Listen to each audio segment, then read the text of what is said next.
Rydym wedi dod i Griceth i weld be mae'r bobl lleol wedi bod yn neud i groesawu'r Eisteddfod. Dyn ni wedi bod yn paratoi nifer o bethau lliwgar i groesawu pobl i'r dre, creadigaethau gwahanol mas o pompoms lliwgar, arwyddion croeso amlieithog i'r dre gan ddefnyddio broc môr a peintio'r rheini, baneri hynod o liwgar i'r stryd fawr i gynrychioli busnesau y dre a cymdeithasau sy'n cwrdd yma. I ni wrthi hefyd yn creu cofebau am Steddfod Brodwyfor nôl yn 75. Da ni nifer o grwpiau gwahanol sydd wedi bod yn cymryd rhan. Mae gyda ni criw sydd wedi bod yn cwrdda yn Encil y Coed, criced creadigol a prynhawniau di Mercher ers cychwyn y flwyddyn a lwcus iawn o gael y gofod. Mae plant ysgol Treferthyr wrthi'n creu pompoms. Ni hyd yn oed wedi estyn allan i Ysgol Gymraeg Llundain, le mae'r plant fyny yn paratoi arwyddion a deunyddiau. A hefyd yn hyfryd iawn, i ni wedi cael mainc gyfeillgarwch wedi cael ei chreu i bontio rhwng Steddfod Brodwyfor 75 a Steddfod Llŷn a Eifionydd leni.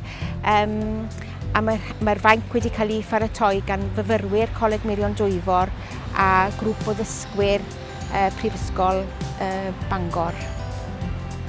Mae gennym ni gwahanol bobl o gwahanol gefndiroedd, ystod o oedran yn dod at ei gilydd yn y prosiect yma.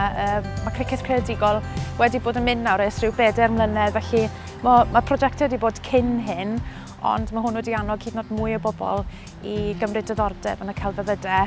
A defnyddio fe mewn ffordd i un o bobl, fel bod bobl yn gwneud ffrindiau newydd hefyd, yn magu hyder, yn siarad yr iaith Gymraeg, yn dysgu ynglyn â'r iaith hefyd, a'r diwylliant a treftadaeth a pethau sydd ynghlwm hefo'r Eisteddfod, so mae wedi bod yn werth chweil.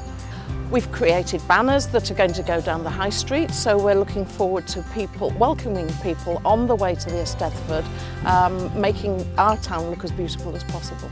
Dwi wedi mwynhau wneud y pom-poms. Dwi wedi wneud nhw yn ysgol Treferthyr. Dwi wedi bod i'r llyfrgell ar nos dy Mercher i gwneud pom-poms a pethau i croesawu pobl i'r Eisteddfod. Wel, mae prosiectau fel hyn yn ofnadwy o bwysig, dydy. Maen nhw'n dod â pobl at ei gilydd, maen nhw'n gyfle i ddysgwyr fod yn rhan o fwrlwm cymunedol Cymraeg. Ac wrth gwrs, dyn ni'n gobeithio bod hynny'n parhau ym Mentoriaeth Gwynedd ar ôl y Steddfod, bod ni'n gweithio efo pobl sydd wedi gwneud pethau cyn ac yn ystod y Steddfod, fel bod ni'n cael fwy o fwrlwm cymunedol ar ôl ymweliad y brifwyl.